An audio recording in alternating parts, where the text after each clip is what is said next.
masing-masing. Ya, Mbak Flah. Iya, dan dilihat tadi memang kasusnya terus meningkat dan kayaknya ini sudah cepat sekali ya dokter ya seperti itu ya. Sebenarnya masalahnya itu apa dok? Sehingga yang tadinya bisa dibilang Subang ini lambat gitu ya, dan sekarang bisa langsung meningkat. Sebenarnya masalah dan kendalanya apa gitu sehingga kasus ini terus meningkat ini dok? Sebenarnya gini, kita lihat aja dari faktor resiko bahwa transmisi coronavirus ini seiring sejalan dengan ramainya aktivitas. Oke. Artinya di mana banyak bersentuhan orang, di mana banyak kerumunan orang, disitulah dia selalu mengintai. Ya. Artinya mungkin ya, setelah PSBB banyak yang sudah bete barangkali di rumah, begitu ada liburan, wah, dan kemana-mana keluar pulang-pulang positif. Betul. Ya, kita menemukan ada kasus liburan, misalnya ada yang salah satu kecamatan mereka ziarah ke Madura, pulang-pulang satu bus 12 orang. Ada yang ziarah ke Yogyakarta, ada yang ziarah ke Bali, pulang-pulang jadi klaster. Jadi saya pikir masyarakat ini sudah menganggap bukan lagi adaptasi kebiasaan baru atau new normal, tapi mereka sudah anggap normal. Jadi new-nya itu hilang. Betul. Jadi ya? mereka sudah menganggap bahwa ya udah normal seperti itu. Ini, iya betul. Bahwa kita normal berdampingan dengan COVID-19 iya, ini. Dan ada sedikit walaupun sedikit orang yang masih ini COVID ada apa tidak sih? Ya, kayak betul. gitu. Dan itu memang seharusnya sudah tidak ada lagi pikiran seperti itu ya dok ya. Ditambah seperti yang dokter bilang tadi bahwa kasus meninggalnya pun tidak main-main. Ya, tidak main-main. 66 orang yang meninggal karena COVID. Nah, berarti balik lagi kesadaran dari masyarakat itu sendiri ya dok ya. Kelihatannya sangat-sangat longgar sekarang menurun. Betul. Nah, sebelumnya dok ya, untuk Anda semua masyarakat Subang yang ada di rumah, jangan lupa untuk menuliskan komentar Anda ya di kolom komentar. Mungkin ada pertanyaan ya, bisa langsung nanti kami sampaikan kepada dokter dan nanti langsung dijawab oleh dokter ya. Oke dokter, kalau tadi seperti yang Anda bilang bahwa memang balik lagi seperti kesadaran masyarakat itu sendiri ya. Tapi dari pihak Satgas sendiri nih untuk minimal menyampaikannya kepada masyarakat itu seperti apa upayanya dok? Ya, artinya kesadaran ini harus dibangun dari bawah, bahwa apa yang dilakukan Satgas ini bukan hanya untuk kepentingan Satgas, untuk kepentingan pemerintah, tapi harus didukung oleh kesadaran masyarakat. Betul. Bahwa itu yang kita pikirkan itu adalah bagaimana menjaga masyarakat kan ya Bu? Betul. Kita harus kita harus bahu-membahu mulai dari struktur Satgas tingkat kabupaten, turun ke kecamatan, desa. Saya pikir jangan lengah. Kita harus aktif terus. Walaupun memang misalnya di akhir tahun kemarin misalnya dana agak terbatas, tapi kita bisa melakukan hanya dengan badan kita, hanya dengan bicara, mengedukasi juga tanpa modal kan itu juga bisa kita lakukan. Karena masyarakat biasanya kalau sudah terbangun kesadaran, dia itu ada tiga tahap dalam pengertian. Pertama, tahu dulu Bu. Betul. Tahu dulu, kemudian dia harus mau dan mampu melakukan. Tahu dulu maksudnya seperti apa dok? Tahu dulu ya, edukasi ini kita harus gencarkan tiap hari, jangan cuma satu kali menyampaikan, sudah. Karena sudah disampaikan. Iya kan tidak semua yang dengar dan orang mudah lupa. Kita harus membombardir lah istilahnya masyarakat itu dengan informasi-informasi yang baik, jangan mereka mendapat malah hoax-hoax yang membuat mereka kontraproduktif dengan COVID. Dan biasanya memang dimanfaatkan ya dok? Nah itu, jadi kita harus mengimbangi itu. Ya mari, saya tahu netizen Subang ini banyak sekali. Kita bisa saling membantu dengan cara kita masing-masing. Tidak harus dari komando dari misalnya studio Jawara Digital Media yang bisa melakukan itu, tapi dari dalam rumah juga kita bisa melakukan sesuatu untuk masyarakat. Mungkin lebih tepatnya dari lingkungan kecil dulu ya betul, ya? Betul, dari diri sendiri ya. Dari diri sendiri, kemudian juga orang tua kepada anaknya, gitu kan, dengan keluarga dulu. Nah setelah tadi seperti yang dokter bilang bahwa memang harus adanya informasi, edukasi untuk semuanya. Dan sekali lagi diingatkan nih dok, untuk seluruh masyarakat juga, sebenarnya apa sih individual tuh yang harus mereka patuhi, yang harus mereka ingat gitu setiap hari untuk minimal mengurangi angka COVID-19 ini? Ya, kita kan selalu sudah sering mendengar yang namanya 4M itu ya. Pertama misalnya sering mencuci tangan. mencuci tangan pakai sabun, tidak harus sabun khusus antiseptik dan segala macam. Sabun apapun yang melarutkan lemak itu membunuh virus corona, ya. Sabun apapun. Yang kedua, tentunya menjaga jarak.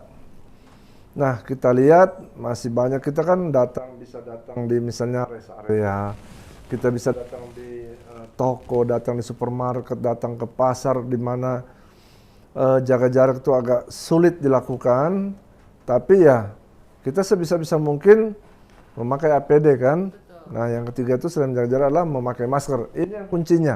Ya. Memakai masker itu yang standar sebenarnya adalah masker yang seperti saya pakai ini, ya.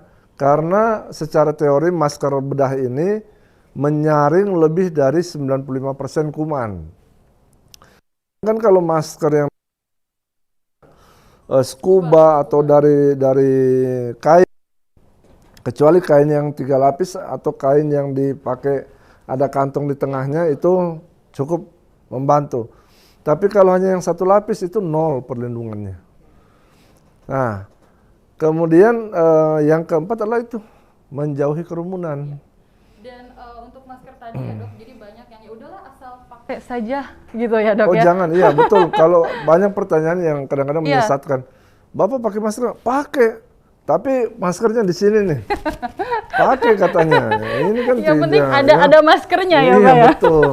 Kemudian jaga jarak tadi, mungkin memang sangat sulit ya Pak sebenarnya untuk masyarakat beradaptasi dengan hal seperti itu. Iya, saya ingat kata Pak Gubernur Ridwan Kamil bahwa kita yang harus kita lockdown itu 2, adalah hidung dan mulut kita. Dengan cara apa? Pakai masker ini. Oh iya betul ya Pak. Lockdown paling efektif. Begini Mbak Fla, kalau contohkan bagaimana sih manfaat masker ya? Ya. Seandainya saya ini orang yang positif corona, Mbak Fla ini negatif. Ya. Kalau saya tidak pakai, Mbak pakai, kemungkinan 70% Mbak bisa kena. Walaupun kita pakai ya Pak ya? Iya. Mbak pakai 70%. Oke. Kalau dibalik, saya yang pakai, Mbak tidak pakai. Saya ini penderita. Ya. Mbak hanya mampu kira-kira hanya 5% potensinya. Nah itu, kan? Iya betul-betul. Itu jadi informasi penting sekali untuk. Dan bagaimana hanya pakai? Ya. Hanya 1,5%. Artinya ini 1,5% ini kan probabilitas, kemungkinan. Artinya bisa 0. Ya. Bisa tidak tertular kan, bisa 0 itu. Jika memang keduanya memakai masker. Dan kita kan tidak pernah tahu ya dok, apakah kita ini positif atau tidak. Kita kan tidak pernah tahu. Jadi lebih baik dengan mengantisipasinya terus menggunakan masker dimanapun kita berada. Dan semua harus memakai itu. Iya, jadi intinya yang 4M tadi ya dok, bisa diulangi dok? Yang pertama mencuci tangan pakai sabun. Ya. Yang kedua menjaga jarak. Yang ketiga memakai masker. Yang 4 menghindari kerumunan. Nah, jadi untuk wargi Subang semua yang ada di rumah dimanapun Anda berada, 3M itu bukan dianggap hanya oh ya sudahlah 3M saja gitu ya dok ya. Maknanya dalam itu. Ya, maknanya dalam dan memang manfaatnya itu yang paling penting ya dok ya. Betul. Dan setelah tadi kita membahas perkembangan COVID-19 di Kota Subang, dan sekarang awal Januari 2021 ini dihebohkan dengan kehadiran vaksin COVID ya. 19. Ya. Masyarakat mungkin bisa dibilang menjadi 2 kubu. Ya, pro dan kontra ya. Pro dan kontra gitu ya. Dan dari dokter sendiri nih seperti apa menanggapi kehadiran vaksin COVID-19 ini? Iya. Kalau saya ini bukan pada kelompok pro atau kontra. Saya menjelaskan sesuai dengan ilmu saya sebagai dokter ya. Bahwa yang kehadiran vaksin ini secara umum ya, vaksin apa saja yang ditemukan di dunia ini, 1 dari 20 penemuan terpenting di dunia. Selain tentunya listrik. Ya. Vaksin ini penemuan terpenting di dunia yang setiap tahun kalau tidak ada vaksin, itu bisa 20 juta yang meninggal. Kalau tidak anak-anak kita ya, kalau tidak diimunisasi. Artinya betapa pentingnya vaksin ini. Betul. Nah, di era adanya suatu serangan pandemi yang baru, corona ini kan yang baru. Ya. Tentunya para peneliti berpacu untuk menemukan vaksin itu. Dan saya yakin penelitian itu tidak main-main. melibatkan ahli yang sangat pintar-pintar dari berbagai negara dari berbagai negara, dan tidak mungkin WHO mengeluarkan rekomendasi kalau abal-abal. Ya, betul.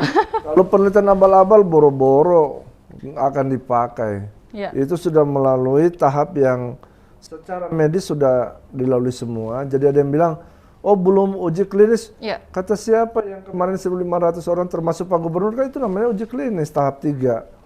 Dan dari 1.500 itu tidak ada satupun yang terkena efek samping yang berbahaya. Betul. Ya. Jadi kalau saya sih bukan masalah pro dan kontra. Menurut saya vaksin itu sangat bermanfaat. Harus ya, Dok. Ya, sudah ada izin dari badan yang berwenang, BPOM, tentang keamanan. Betul. Tentang halal tidaknya, ada dari MUI yang menyatakan suci dan halal. Ya. Apalagi sih yang kita takutkan? Karena semua sudah tidak main-main ya, Dok? Tidak main-main. Pemerintah mengeluarkan dana yang tidak sedikit. Ya. Per satu kali suntik itu, satu dosis 1.200.000. 1 juta untuk sekali suntik. Negara ini mengeluarkan hampir 100 triliun untuk pembiayaan vaksin ini. Ya, dan kalau di Kota Subang sendiri nih, Dok, geliatnya seperti apa nih masyarakat yang menghadapi atau menerima informasi tentang vaksin ini? Nah, vaksin kan secara nasional sudah launching Pak Presiden tanggal 13 Januari. Betul. Kemudian diikuti oleh para gubernur di ibu kota provinsi. Nah, untuk tingkat kabupaten kota, harusnya sih kita rencanakan waktu itu tanggal 24. Tapi karena suplai vaksin masih ada kendala, sehingga Subang ini direncanakan ya. Ya, direncanakan. Tanggal 25 hari Senin, kita akan menyambut vaksin corona datang. 25 Januari 2021. 3 hari lagi ya para pemirsa netizen.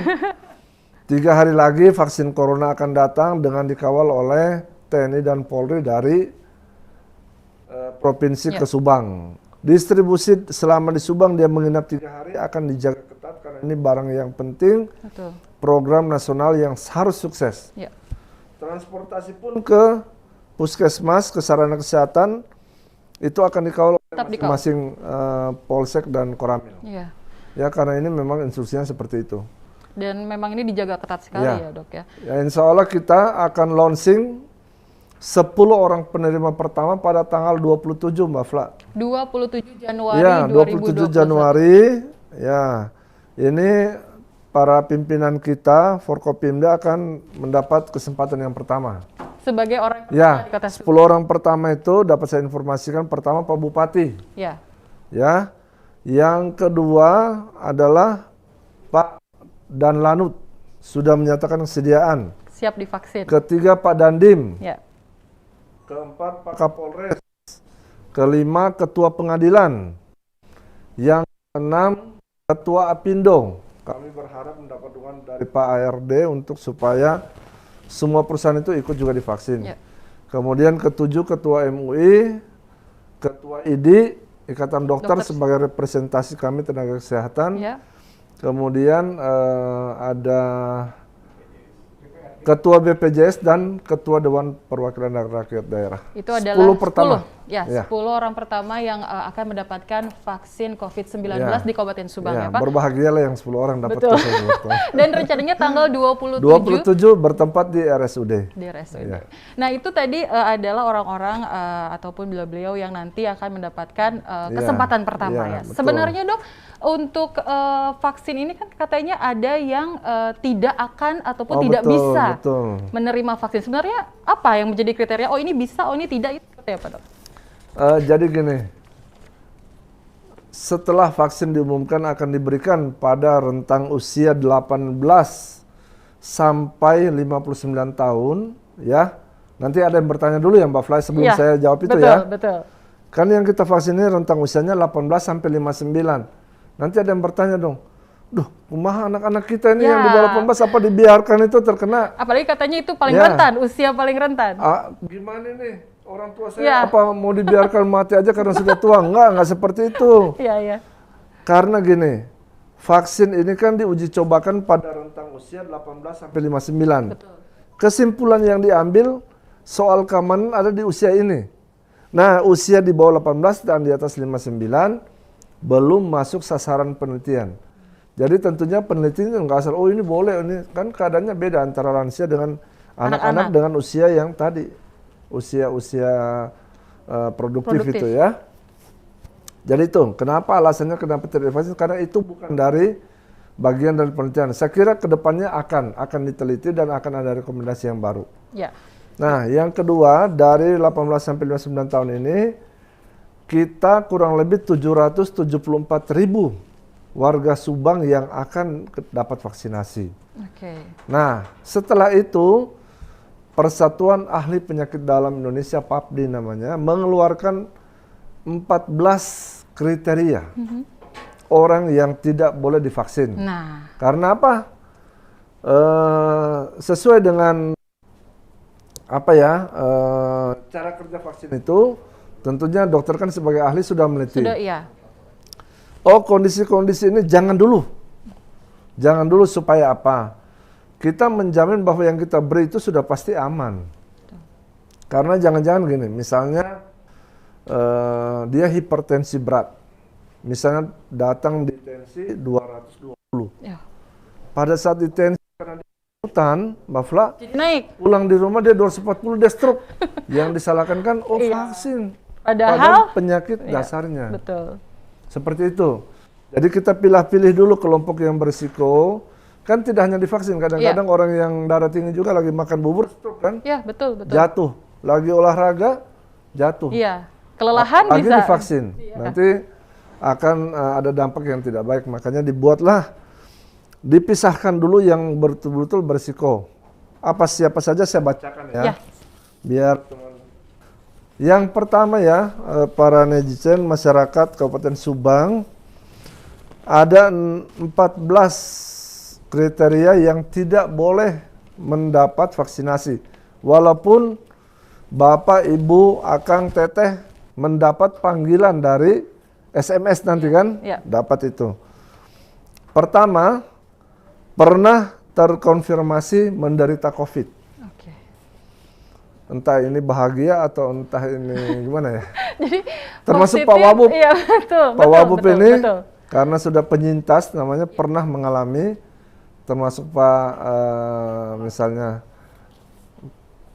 Pak Kajari, ya itu sudah tidak termasuk dari sasaran pemberian karena sudah pernah menderita. Karena sudah pernah menderita, yakin di dalam tubuhnya akan timbul antibodi.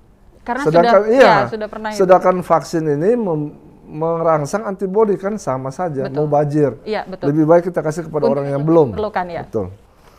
Yang kedua, ibu hamil dan menyusui. Bagaimana kalau dia hamilnya sudah 9 bulan dan kira-kira setelah itu dia tidak menyusui? Boleh, 6 bulan depan dia divaksin. Jadi ini situasional. Ya. Yang ketiga, sedang menjalani terapi jangka panjang penyakit dengan kelainan darah. Misalnya talasemia, yang dia 3 bulan, 4 bulan harus transfusi, jangan. Akan terjadi gangguan pembekuan darah nanti. Ya. Yang keempat, menderita penyakit jantung. Misalnya penyakit jantung koroner, jangan dulu. Ya. Yang kelima, penderita penyakit autoimun. Ya, misalnya lupus. Kalau kita bilang lupus, kulitnya suka merah-merah, itu hati-hati ya. Kemudian penderita penyakit ginjal.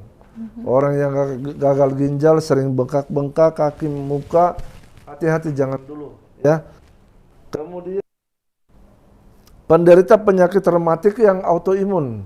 Kalau rematik kan banyak ya. Iya. Ada karena asam urat itu boleh, yang tidak boleh yang autoimun. Yang autoimun itu sendiri ya. Yang kedelapan, penderita gangguan saluran pencernaan kronis. Misalnya ada perdarahan lambung yang terus-menerus, jangan. Ya. Kemudian penderita hipertiroid.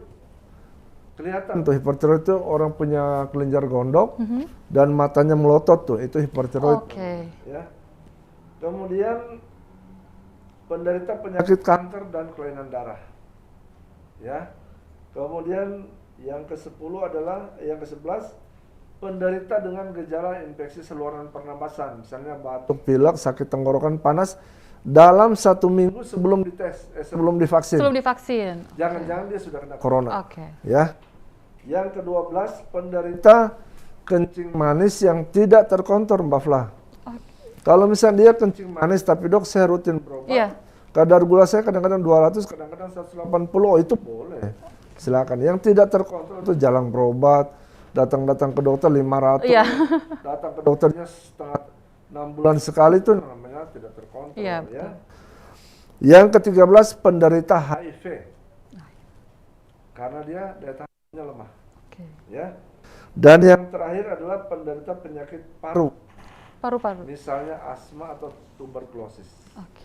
Nah, bagaimana Bapak dan Ibu yang mendapat panggilan dan kebetulan punya penyakit ini? Ada di dalam daftar itu ya? Ya, datang saja. Sebab datang-datang Bapak dan Ibu tidak akan langsung disuntik. Ada prosedur di dalam pelayanan itu. Betul. Mulai dari pendaftaran, ada namanya screening. Dan intinya harus kejujuran mungkin ya, Dok ya? Screening ini menyisir resiko ini. Betul. Kalau ada dari 14 ini pertanyaan dijawab ya, berarti tidak bisa. Kalau setelah ini dinyatakan dengan jujur, ada pernyataan di bawah itu, bahwa saya menerangkan dengan jujur, tanda tangan. Sebab kalau di kemudian risiko, artinya jangan. Sudah dijelaskan. Ya, juga. Jadi intinya memang kejujuran, dan ini sangat penting sekali berarti untuk Anda di rumah yang nanti mendapatkan SMS ya, untuk atau undangan mungkin bentuknya seperti itu ya, Dok ya, untuk mendapatkan vaksin. Nanti Anda harus lebih mungkin lebih self control dulu ya, Dok ya. Sebenarnya ini saya kenapa, bagaimana, dan nanti ketika pada saat proses mau divaksin yang dokter bilang tadi itu harus jujur ya, Dok ya. Akan di screening, datang saja dan akan kami tanya dengan baik-baik. Ya. Intinya terbuka, pikir yang betul-betul, ingat-ingat yang betul, pernah nggak mengalami riwayat yang 14 penyakit ini. Ya, jadi kalau itu ada, kita tunda dulu. Ya. Kan penyakit itu tidak mungkin terus-terusan kayak gitu kan. Ada sembuhnya. Ada sembuhnya, bisa kita vaksin. Dan ini Mbak Fla, vaksin kita ini jangka panjang. Artinya gini, bukan pekan imunisasi yang harus pada saat itu selesai. Ini taksirannya kira-kira sampai tahun depan. Sampai tahun depan artinya selesai kalau semuanya. Bulan ini panggilan gagal masih bisa ada waktu ke depan 1 tahun. Nah, jadi jangan langsung berpikir negatif ya, Dok. Tiba-tiba kok saya tidak ada dapat ini, bagaimana saya nggak divaksin, kenapa? Jangan takut, tidak bersamaan. Ya, betul. Karena kita menghindari kerumunan dan kita menyediakan, karena vaksin ini vaksin yang luar biasa, prosedur rumit, sehingga kita harus laporannya real time. Panggilnya pakai sistem, lapornya pakai sistem. Begitu habis suntik, lapor secara online. Ini tidak masuk, jaringan datanya tidak benar, yang berikutnya terhambat. Jadi semuanya memang sudah tersusun ya, Dok? Kita didukung oleh Telkom untuk penguatan jaringan di seluruh kabupaten. Ya, jadi sekali lagi untuk Anda ya, untuk Anda wargi Subang ataupun untuk masyarakat yang sedang menyaksikan program Talkshow Performa Jawara di kesempatan kali ini, itu sudah sangat jelas ya, Dok ya. Siapa saja yang akhirnya nanti bisa menerima vaksin, dan jika tidak, apa sebabnya, itu sudah harusnya masyarakat sudah lebih aware ya, sudah harus lebih jelas lagi bahwa memang tidak ada pilih-pilih yang sembarangan ya, Dok, untuk vaksin ini. Betul. Ada prosedur yang ketat untuk mendapatkan vaksin. Dan kalau sudah memenuhi syarat, kalau saya berharap sih jangan menyia-nyiakan kesempatan ini. Vaksin ini suplainya sedikit loh. Artinya jangan, wah saya emang nggak mau. Wah, Anda akan diambil kesempatan itu oleh orang yang lain. Betul. Dan jangan sampai menyesal itu intinya ya, Dok ya. Ketika sudah positif, kenapa saya tidak divaksin? Kalau kita sudah mendapat imunitas yang baik, Bapak kemana-mana tidak akan ragu-ragu. Ya, tapi tetap, walaupun itu tetap protokol kesehatan ya, Dok ya. Tapi paling tidak sudah agak pede gitu. Betul.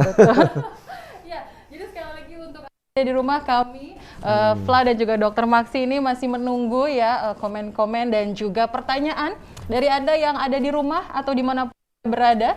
Langsung saja di kolom komentar di YouTube Prokompim Subang, karena nanti akan langsung kami tanyakan kepada dokter untuk lebih jelasnya seperti apa. Karena memang ya, Dok ya, sambil menunggu pertanyaan-pertanyaan yang hadir yang sudah nanti ada, sebenarnya memang kasus COVID ini menjadi seperti yang dokter bilang tadi, seperti new normal, tapi sudah normal. Sudah normal, ya, new-nya hilang. New-nya hilang. Itu seperti apa, Dok? Sebenarnya memang bahwa masyarakat ini apa mungkin masyarakatnya yang tidak mau mengerti, atau misalkan atau memang upaya-upayanya dari kita sendiri atau pemerintah ini memang masih kurang atau seperti apa sebenarnya, Dok? Kalau saya gini, sebenarnya masyarakat yang tidak semua sih ya, Mbak. Ya. Sebagian kecil aja seperti itu. Karena apa? Mungkin ya, karena merasa belum pernah kena. Ya, tapi kalau sudah sekali kena, sahabat-sahabat saya yang sudah kena itu, waduh Dok, nggak mau lagi saya kayak gini, kapok. Tapi jangan menunggu kapok. Ya, lebih baik kita mencegah, sedia payung sebelum hujan. Ya. Patuhi protokol kesehatan karena COVID ini masih mengintai terus kita. Ya, jadi jangan berpikir bahwa sekarang sudah mulai mungkin sebagian sudah beraktivitas ya Dok ya. Tapi untuk anak sekolah kan memang belum ya Dok ya. Masih daring ini kalau untuk anak sekolah ini. Betul Mbak Fla, saya terima kasih sudah singgung tentang anak sekolah ya. Sebenarnya gini, ada wacana untuk memulai pembelajaran tatap muka, PTM itu. Kita harus menimbang masak-masak.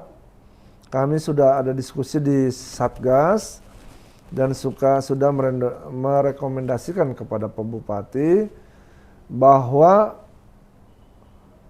belajar itu memang penting. Betul. Ya. Kalau anak-anak terus-terusan belajar jarak jauh, memang kelihatannya ada beberapa risiko. Misalnya, kadang-kadang risiko putus sekolah. Ya. Karena selama dia tidak belajar di sekolah, bagi orang yang mampu sih nggak ada masalah. Ya, betul. Bagi yang tidak mampu ini diajak oleh orang tuanya ikut berdagang. Jadi ikut mencari nafkah. Mencari nafkah. Ya? Kalau sudah keenakan, malas. Lupa akan sekolah. Malas kembali ke sekolah. Ya. Gini, akan kehilangan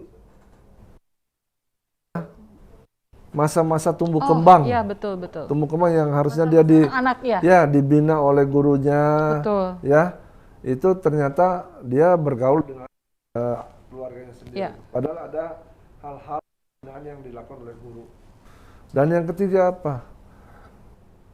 Terjadi peningkatan kekerasan dalam rumah tangga. Ibu-ibu yang mungkin tidak sabar. Ibu yang stres ya Bu ya. Iya, saya sebagai ibu rumah tangga nih Dok ya, mewakili ibu-ibu. Iya, pernah marah anaknya kan?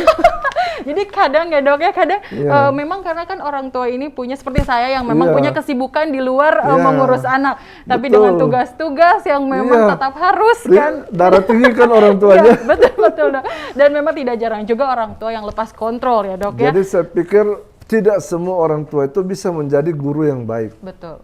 Jadi ada batas kesabaran yang kadang-kadang anak-anak menjadi stres karena dimarahin terus. Iya betul. Dan kadang-kadang anak-anak ini bisa berbeda ketika berhadapan dengan orang tua dan ketika dengan guru. Ya Dok ya, betul. Guru itu kan sudah dididik khusus, ada psikologi guru, bagaimana mendidik dengan cara-cara yang baik. Ya.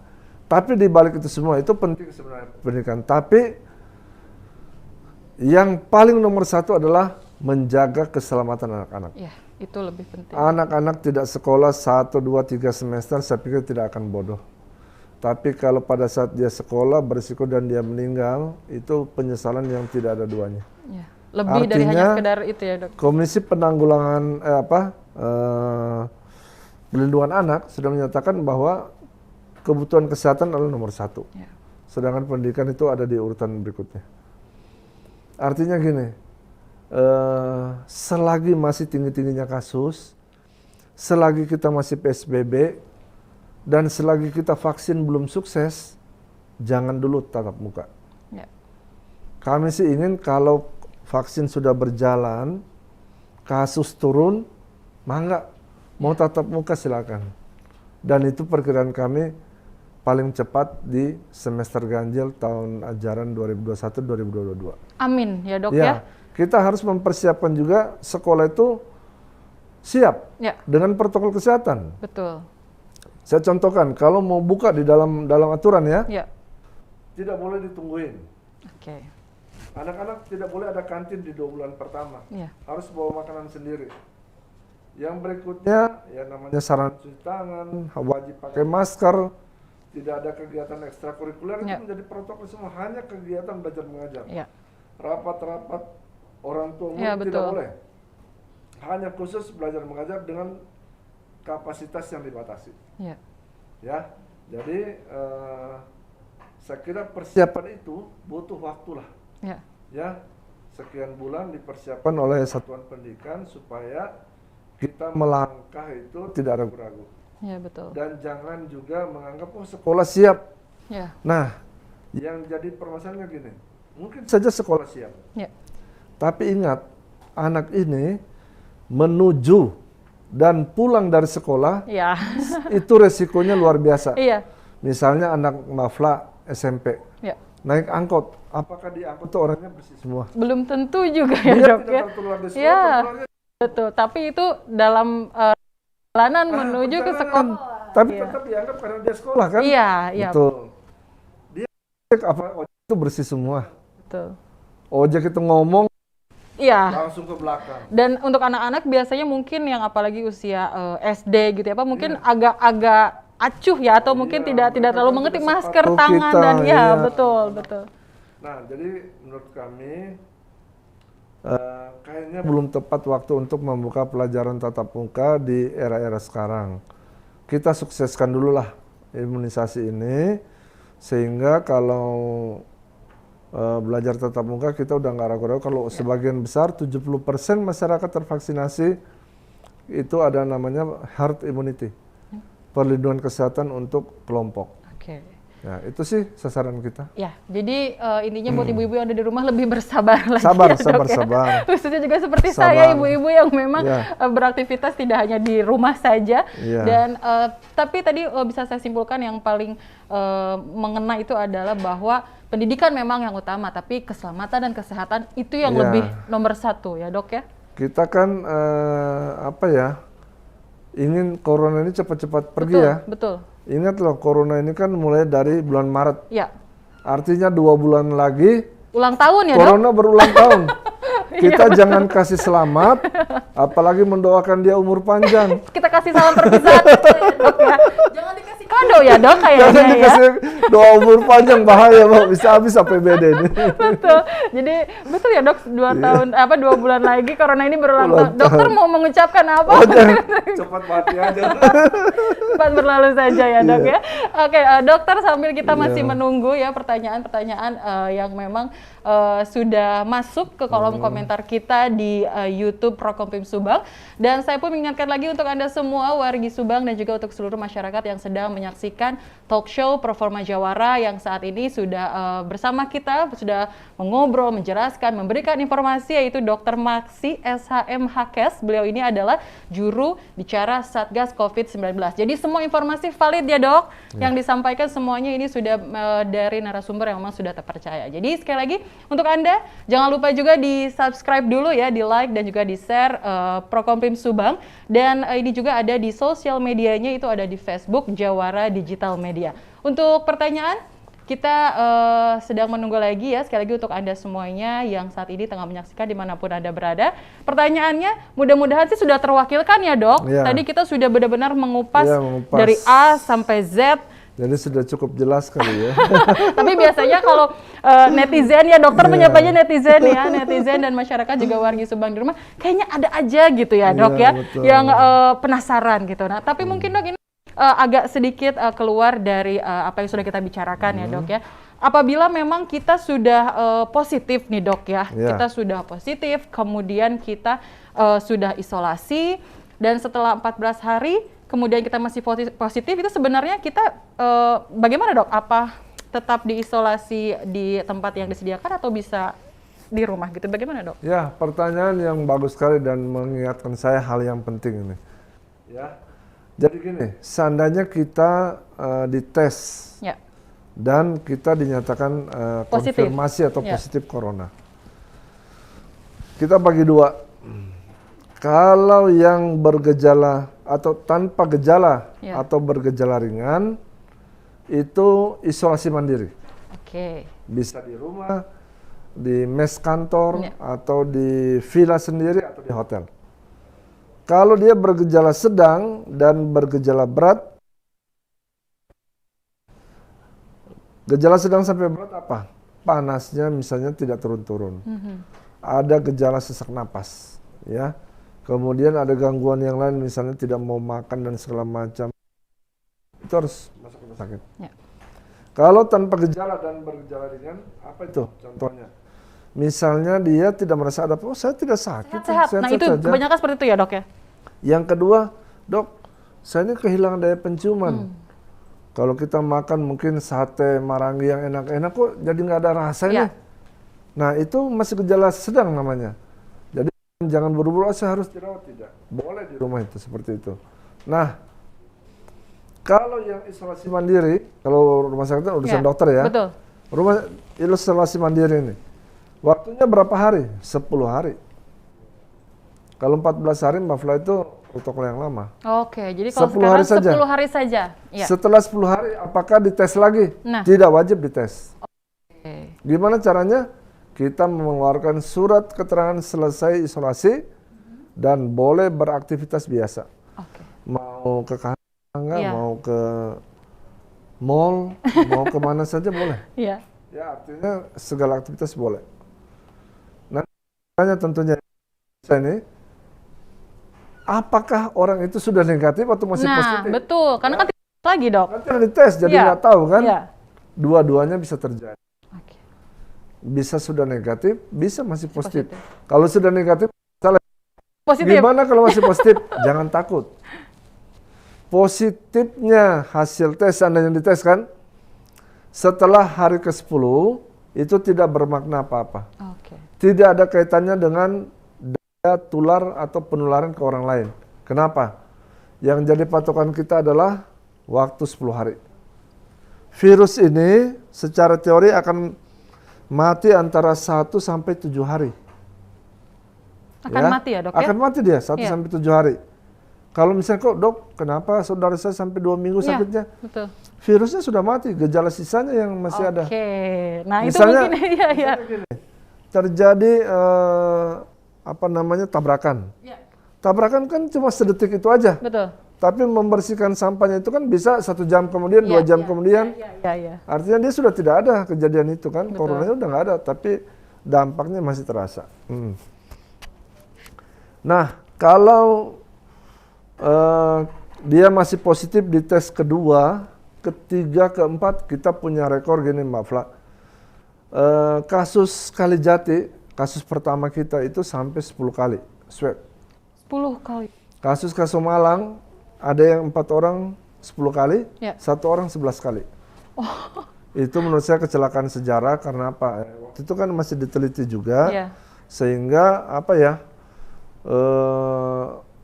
kriteria sembuh itu kalau sudah 2 kali negatif, jadi bukan waktu, tapi 2 kali negatif. 2 kali negatif. Menunggu 2 kali negatif itu swabnya sampai 11 kali coba.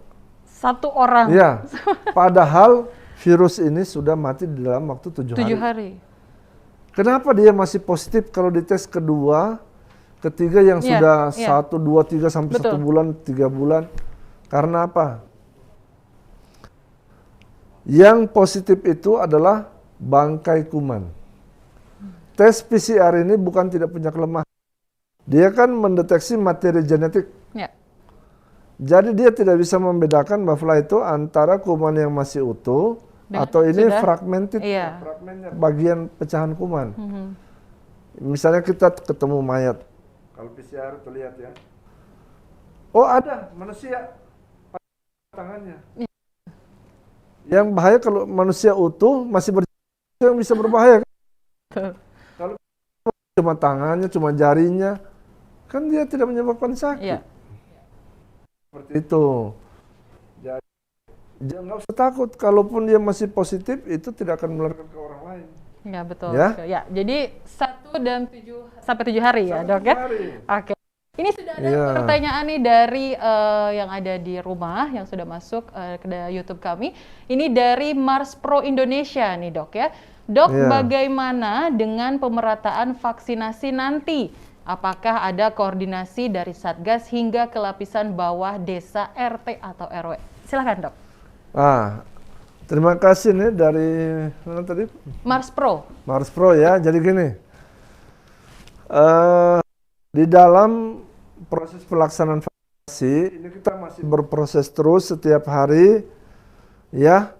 Di mana kesepakatan awal adalah pemanggilan peserta adalah hak pusat. Komite Penanganan COVID nasional akan ke orang lewat individu, ya? notifikasi SMS. Sehingga tapi ada planning B.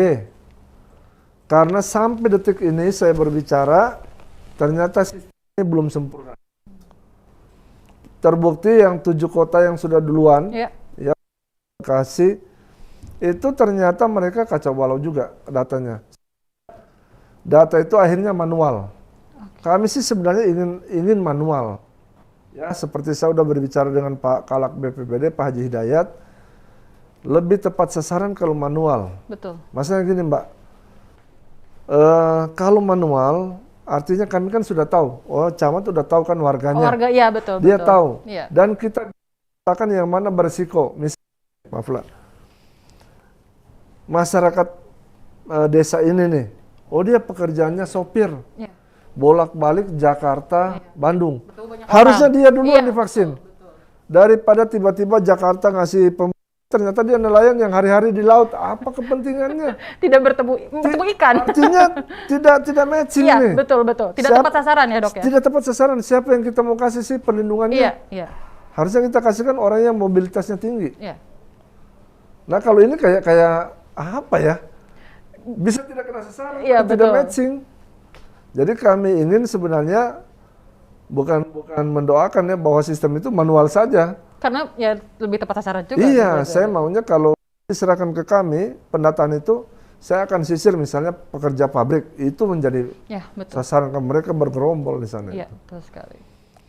Orang-orang di pasar, segini tuh, Pak Gulung-Gulung, itu disasar dulu. Nah, makanya tadi diperlukan bantuan juga dari RT RW mungkin seperti itu ya, Dok, ya? Jangan sampai target kita 70% orang tervaksinasi, tapi yang 70% itu yang resiko rendah semua, justru yang tinggi-tinggi ini tidak tervaksinasi.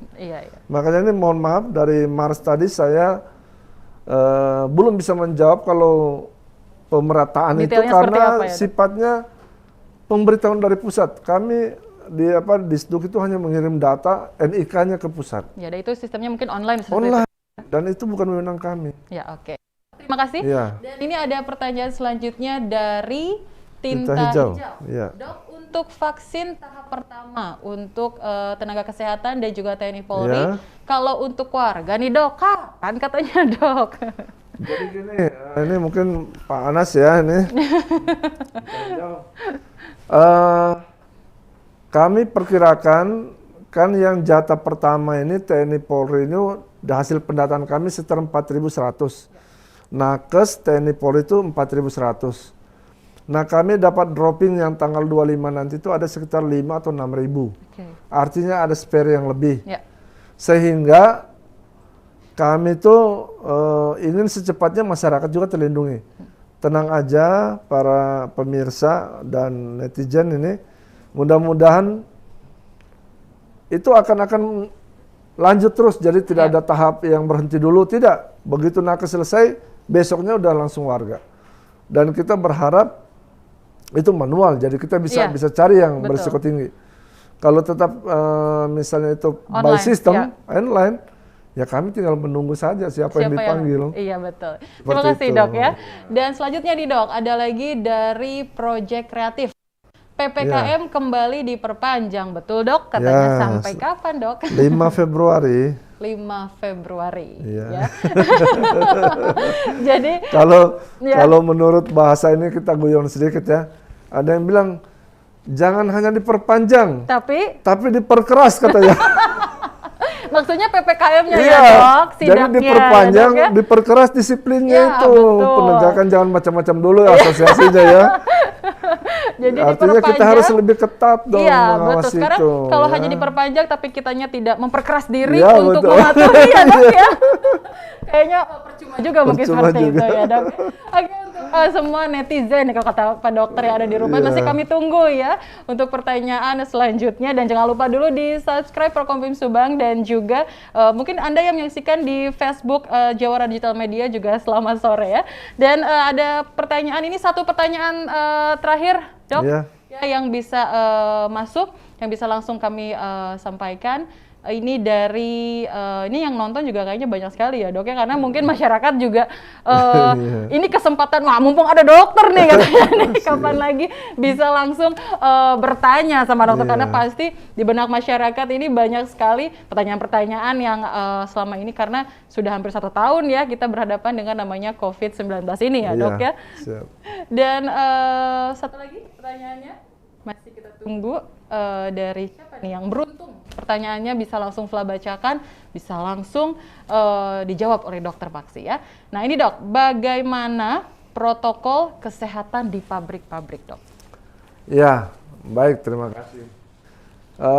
Seingat saya sejak sekitar bulan Juni kami sudah menjalin kerjasama dengan Dinas Tenaga Kerja dan Apindo. Waktu itu dihadiri juga oleh Kang ARD. Kita memberikan sosialisasi. Ya. Setelah itu kami berikan panduan-panduan bagaimana menjalankan protokol di pabrik-pabrik yang ada. Sudah sekian pabrik yang kami masuk, dan terus terang ya, kalau saya lihat disiplin atau sarana protokol kesehatan yang di pabrik jauh lebih hebat daripada kita di ASN. Kita di kantor-kantor belum tentu seketat itu. Mereka itu udah punya scanner kalau masuk, punya tempat isolasi, pokoknya pengawasannya ketat. Tapi tidak menutup kemungkinan seketat apapun bisa kena. Bisa terjadi klaster, bisa. Kami sudah beberapa perusahaan yang terkena serangan klaster itu, dan kita bekerja sama dengan satgas internal di perusahaan, dan alhamdulillah beberapa itu udah mereda. Ya, intinya mereka cukup baik melaksanakan itu, dan memang kita tidak bisa menjamin ya bahwa penyebaran itu karena mereka bekerja di pabrik. Saya tidak membela teman-teman di perusahaan, tapi gini Mbak Vla, saya pakai logika ya. Saya misalnya kerja di dinas kesehatan. Seandainya saya terkena, apa karena saya kerja di dinas kesehatan? Belum tentu. Karena sepulang kantor, saya praktek, saya datang ke pasar, datang ke mall, saya datang ke rumah makan. Saya bisa kena di situ loh. Bertemu banyak bukan orang. Karena saya kena jadi kantor. Betul. Sama dengan buruh juga. Mereka kena, belum tentu karena mereka kerjanya yang kena. Mungkin saja mereka pakai APD yang bagus di dalam pabrik. Betul.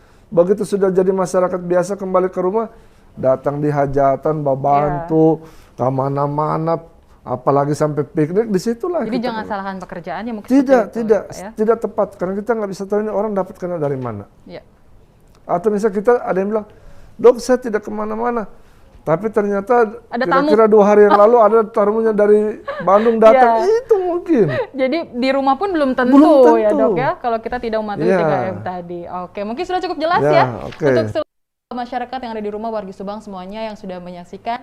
Pertanyaan-pertanyaannya sudah kami sampaikan kepada Dokter Maksi langsung. Mudah-mudahan sudah menjawab semua rasa penasaran, semua pertanyaan Anda yang ada di rumah. Mudah-mudahan semua sudah jelas ya dok ya.